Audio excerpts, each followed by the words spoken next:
भद्रेषु नित्यं भागवत सेवया भगवती उत्तम श्लोके भक्तिर्भवति नैष्ठिकी।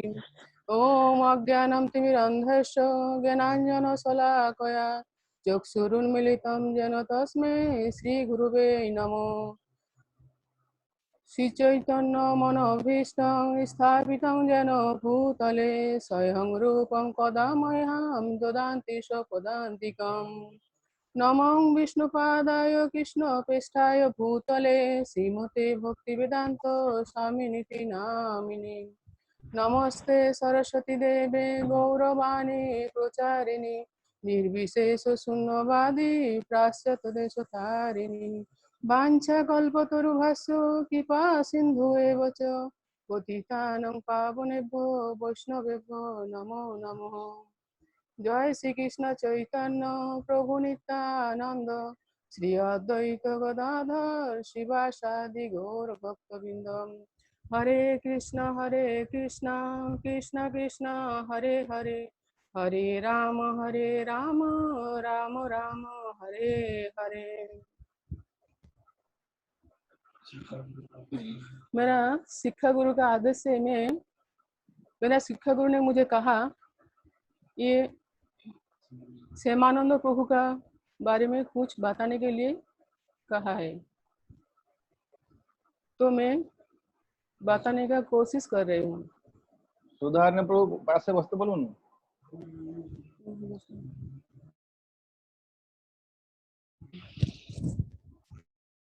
नमो विष्णुपादाय कृष्णप्रेष्ठाय श्रीमते जयपताका स्वामिनिति नामिने। नमो आचार्य पदाय निताय कृपा पदायिने गौरकथा धामोदाय नगर ग्राम तारिणे। नमो विष्णुपादाय कृष्णप्रेष्ठाय श्रीमते भक्तिवेदांत स्वामिनिति नामिने। नमस्ते सरस्वती देवे गौरवाणी प्रचारिणे निर्विशेष शून्यवादी प्राश्चात्यदेशतारिणे। हरे कृष्ण। गौरांगेर सঙ্গী गुणे नित्य सिद्ध करी माने से जाय ब्रजेंद्र सुतपा। गौरांगेर सঙ্গী गणे नित्य सिद्ध करी जाने से जाय ब्रजेंद्र सुतपास।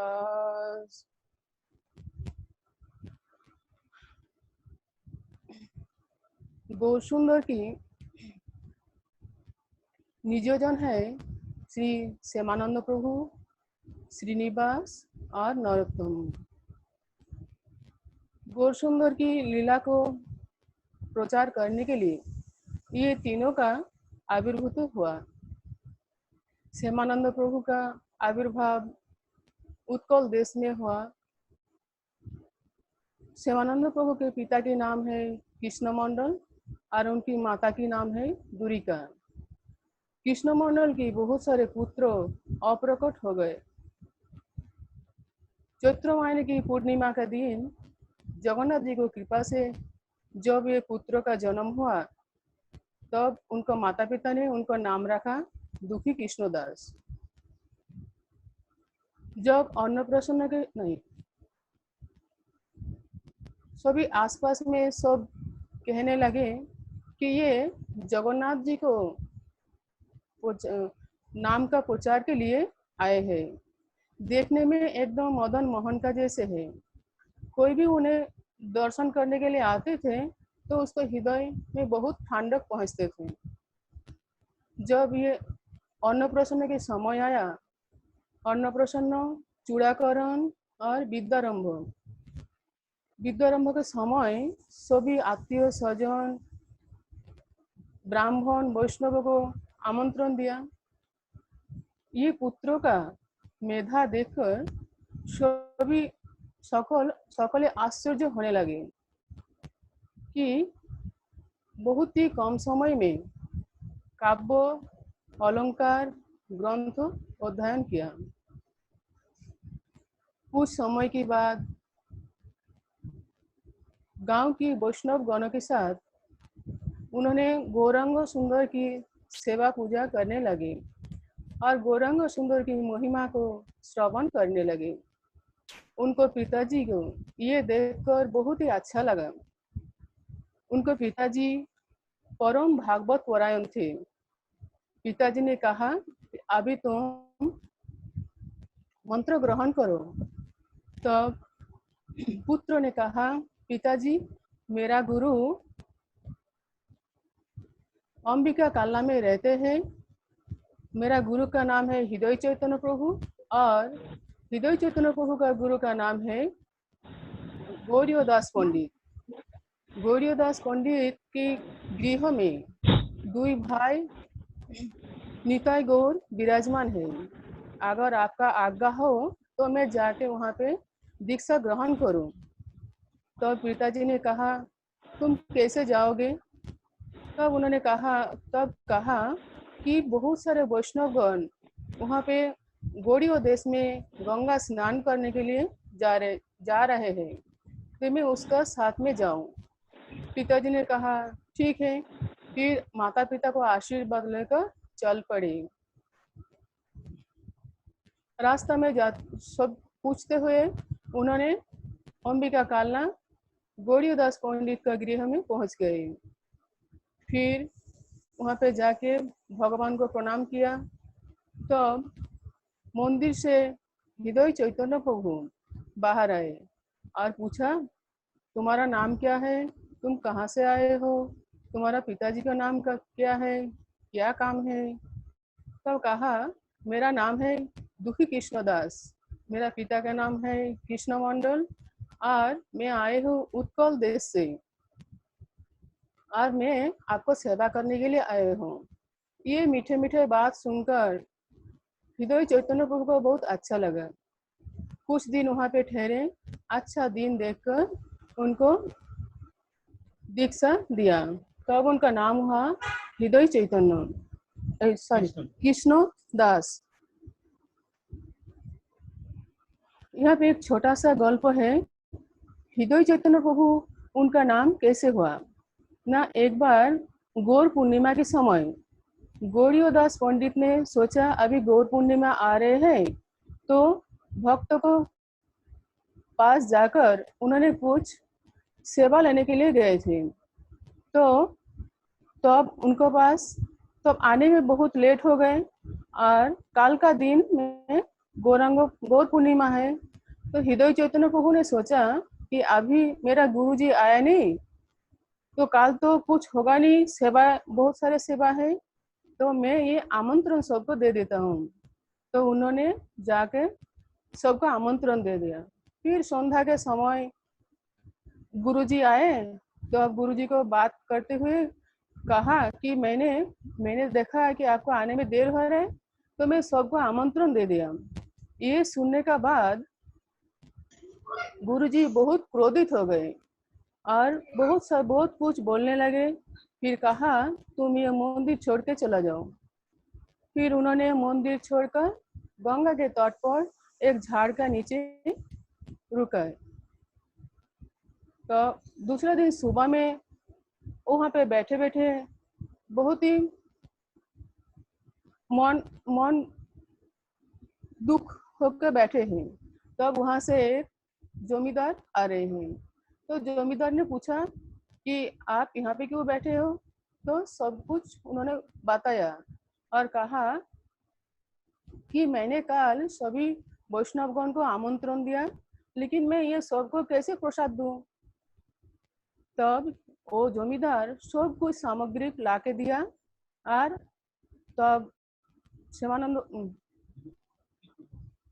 हृदय चैतन्य प्रभु को कहा कि आप अभी भगवान का भोग बनाए और सब भक्त को प्रसाद दीजिए।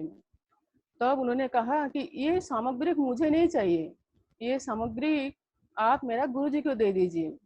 फिर उन्होंने गुरुजी के पास लेके आए। फिर गुरुजी ने कहा, ये मुझे नहीं चाहिए, आप हृदय चैतन्य प्रभु को दे दीजिए। फिर उन्होंने हृदय चैतन्य प्रभु को दिया। फिर हृदय चैतन्य प्रभु ने सभी भक्तों को साथ में लेकर उन्होंने बहुत अच्छा तरह से भगवान को भोग बनाया। सब भक्तों को लेकर बहुत ही उदंड कीर्तन करने लगे। जब उन्होंने बहुत ही उदंड कीर्तन हो रहे थे, तो अब गौर निताई मंदिर में रह नहीं पाए। तब वो दोनों भक्तों के संग में नृत्य करने के लिए चले गए। और इधर गौरीदास पंडित दूसरे शिष्यों के कहा कि अभी मंदिर में जाओ और सब कुछ तैयारी करो, क्योंकि भगवान की भोग लगाने का समय हो गए। फिर शिष्यों ने जब मंदिर में आए तो देखा कि भगवान मंदिर का अंदर है ही नहीं। फिर वो शिष्यों ने जाके कहा कि भगवान तो मंदिर में है ही नहीं। फिर गौरीदास पंडित आकर देखा कि हाँ, भगवान तो यहाँ पे नहीं है। तो उन्होंने सोच लिया कि वो हृदय चैतन्य प्रभु का वहां पे चले गया होगा। फिर हर रोज का जब गौरीदास पंडित भगवान को 56 भोग लगाते थे, तो डंडा लेकर बैठे रहते थे। भगवान को कहते हैं कि पूरा पूरा 56 भोग पूरा पूरा करना पड़ेगा, नहीं तो मैं यहाँ से जाने नहीं दूंगा। तो इस तरह से गौरीदास पंडित उसको भोग खिलाते थे। फिर एक बार गौरीदास पंडित को जब विधवा हो गया, तो भगवान स्वयं कहा था कि अभी तुम्हारा उम्र हो गया, मुझे 56 भोग लगाने का जरूरत नहीं है, जितना तुम्हारे से होगा उतना ही लगाओ, मैं उसी में संतुष्ट हूँ। फिर जो डांडा लेके बैठे रहते थे, वही डांडा लेकर उन्होंने चले गए हृदय चैतन्य प्रभु जहाँ पे उदंड कीर्तन कर रहे थे वहां पे। जैसे ही वहां पे पहुंचे तो गौरांग महाप्रभु और नित्यानंद प्रभु ने ये देख लिया।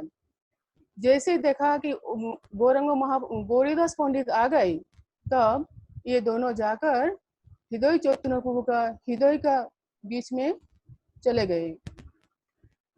तब अंदर चले गए, तब से उनका नाम हुआ हृदय चैतन्य। हृदय चैतन्य प्रभु जब दुखी कृष्णदास को दीक्षा दिया, तब उनका नाम दिया था कृष्णदास। कृष्णदास थोड़ा दिन वहां पे रुके। फिर उनका बुद्धि देखकर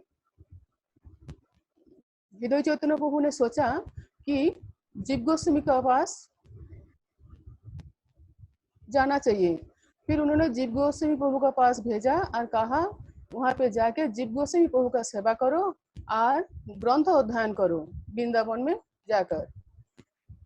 फिर उन्होंने वृंदावन जाके हृदय चैतन्य जीव गोस्वामी प्रभु को कहा कि मुझे मेरा गुरु हृदय चैतन्य प्रभु ने आपके पास भेजा है। मुझे कहा जीव गोस्वामी प्रभु का सेवा करो और ग्रंथ अध्ययन करो। फिर वहां पे रहने लगे। तो हर रोज भगवान जीव गोस्वामी प्रभु को कहने लगे कि प्रभु मुझे कुछ सेवा दीजिए। तब हर रोज जीव गोस्वामी प्रभु एक ही बात करते हैं कि तुम ग्रंथ अध्ययन करो। तब उन्होंने कहा कि प्रभु मैं ग्रंथ अध्ययन तो मैं करती हूँ, ग्रंथ अध्ययन तो मैं करता हूँ, लेकिन आप मुझे कुछ सेवा नहीं देंगे तो मैं ये वृंदावन में ठहर नहीं पाऊंगा। तो जीव गोस्वामी प्रभु ने कहा ठीक है, निकुंज वन में तुम हर रोज का झाड़ू लगाओ, सफाई करो। तब उन्होंने बहुत ही आनंद के साथ एक झाड़ू और एक खुरपी लेकर वो निकुंज वन में सेवा करने के लिए जाते थे। निकुंज वन में सेवा करते करते 12 बरस पूरा हो गए और हर रोज उन्होंने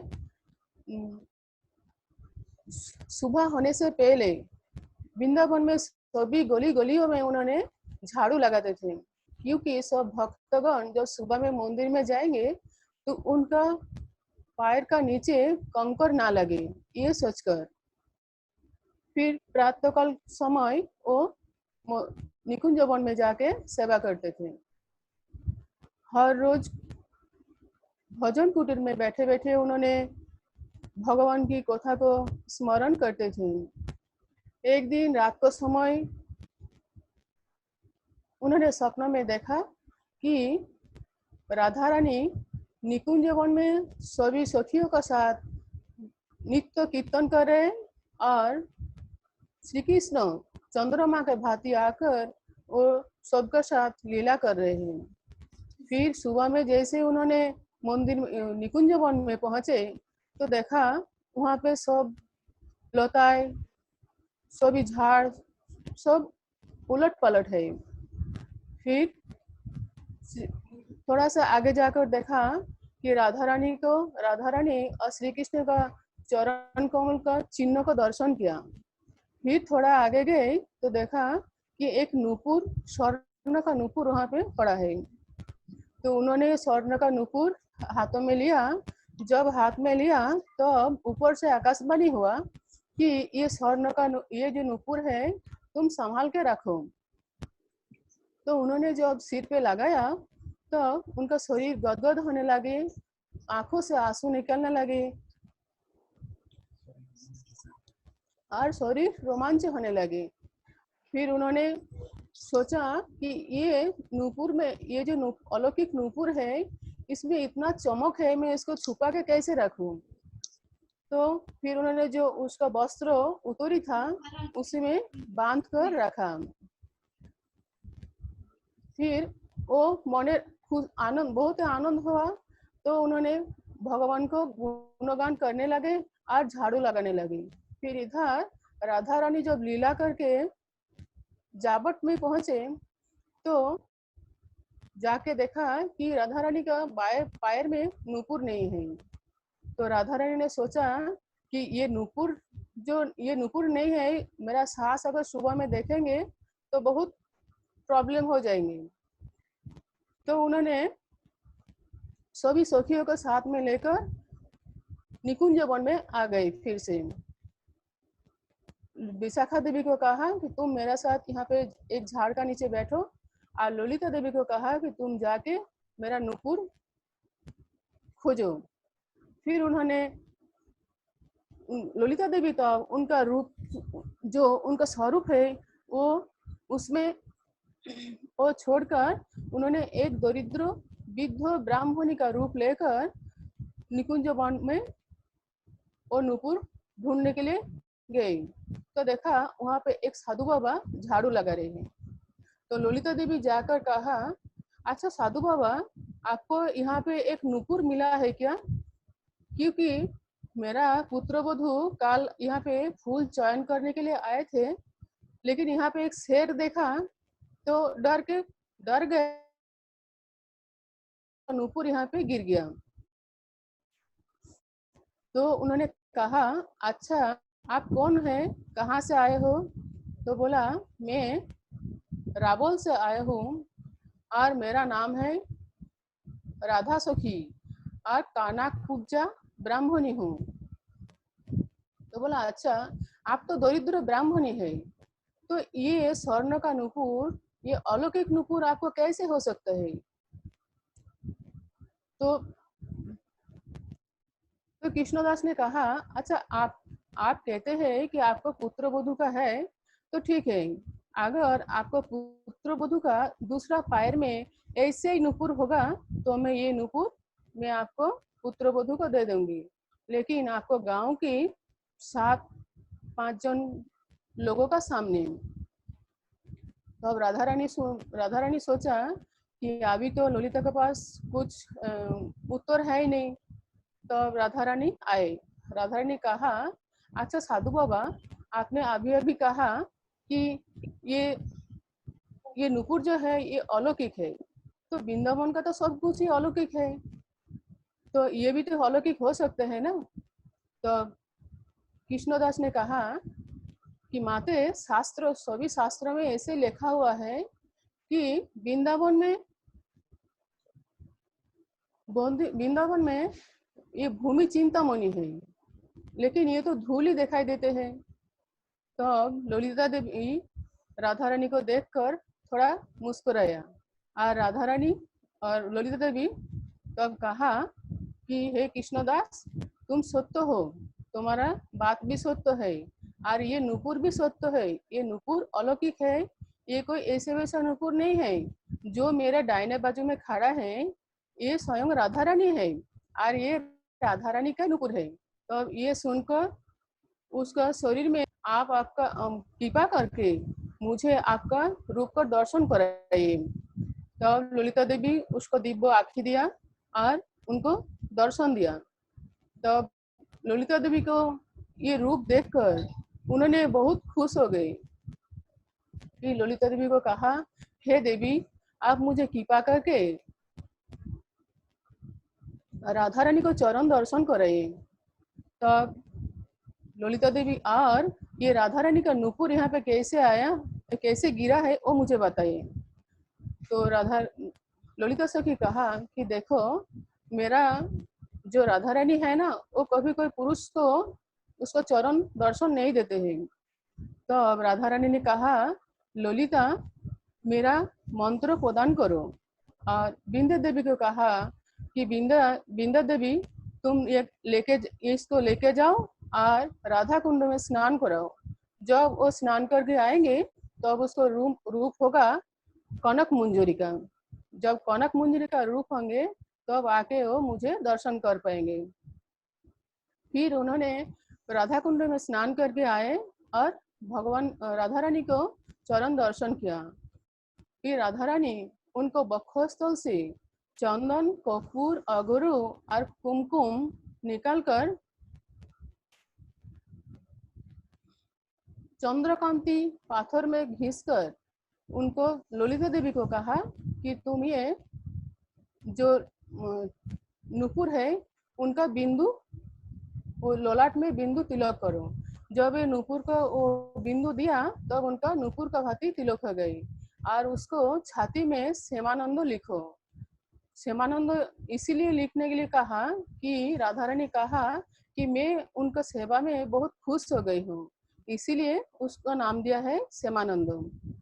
श्यामानंद प्रभु को कहा कि देखो, ये जो हुआ ये किसी को बताने का नहीं, सिर्फ जीव गोस्वामी को सेवा है और किसी को नहीं बताने का। तो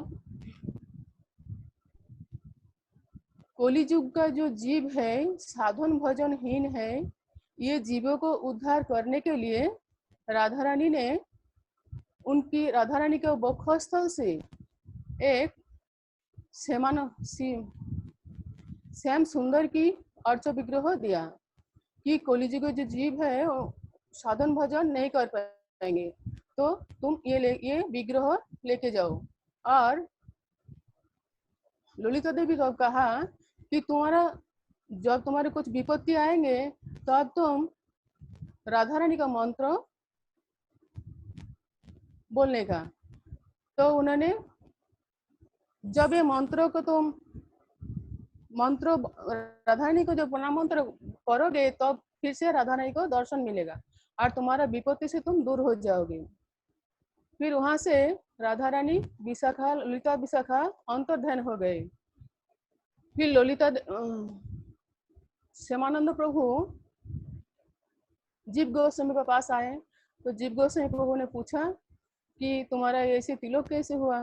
तब वो बताया कि ऐसे ऐसे हुआ था।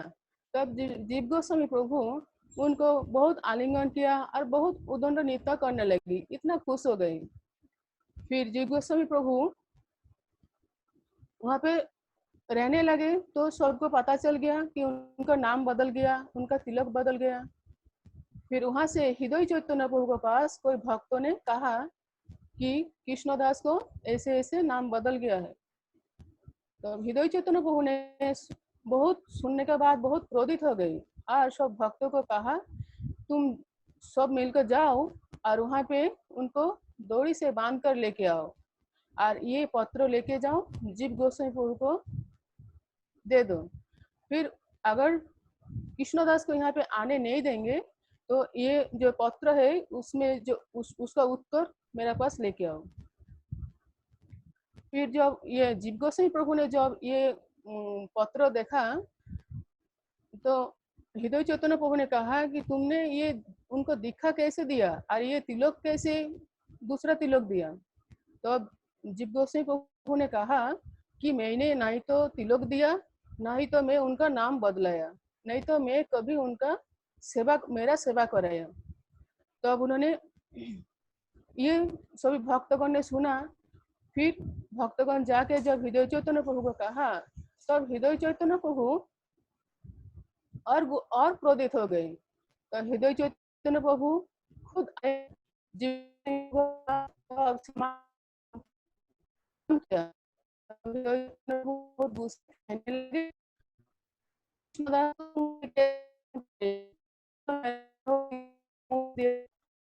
मुझे दिया, प्रभु ने कहा कि ये है।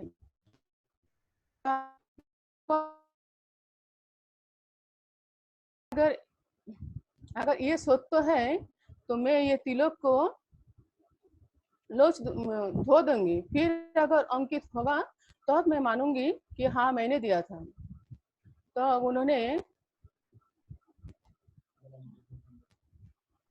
उन्होंने राधा रानी का वो मंत्र को उन्होंने कहा। तब श्यामानंद प्रभु ने कहा कि मुझे 2 दंड समय दीजिए। फिर उन्होंने वो राधा रानी का प्रणाम मंत्र करते हुए किया। फिर उनको कनक मुंजरी का रूप में आए। फिर राधा रानी को कुटीर के सामने जाके बहुत रोने लगे। तो राधा रानी तब सखीगण कहते हैं, तुम क्यों रहते हो यहाँ पे? तो कहा कि देखो मैं वृंदावन में रहती हूँ और सुबह से शाम तक मैं राधा रानी की यहाँ पे सेवा करती हूँ। तो मेरा जो पोती है वो मुझे बहुत लड़ते हैं मेरे से, तो इसीलिए मैं राधा रानी के पास आई हूँ। तो सखी जाकर ललिता देवी को कहा कि कनक मुंजरी बाहर रो रहे हैं। तब ललिता देवी कहा कि उन्हें अंदर लेके आओ। फिर ललिता देवी जैसे मिला तब कनक मुंजरी कहने लगे कि आपने मुझे बताया था कि कोई समय विपत्ति में पड़ोगे तो ये राधा रानी को ये मंत्र जाप करने से तुम्हें राधा रानी का चरण दर्शन होगा। तब उन्होंने राधा रानी को चरण के सामने लेकर गए और राधा रानी को कहा कि मेरा जो गुरु है वो मुझे बहुत ही तंग कर रहे हैं। तो आप मोहती में मैं विपत्ति में पड़े हूँ, आप मुझे कृपा कीजिए। राहुल को बुलाया, सुबोल को कहा कि ये विपत्ति में है, तुम उसको रक्षा करो। तो अब सुबोल आया और सुबोल ने पूछा क्या हुआ। तो मेरा जो गुरु है उन्होंने मुझे बहुत ही तंग करे, और राधा रानी जो मुझे ये तिलक दिया था और ये मुझे श्यामानंद नाम दिया था,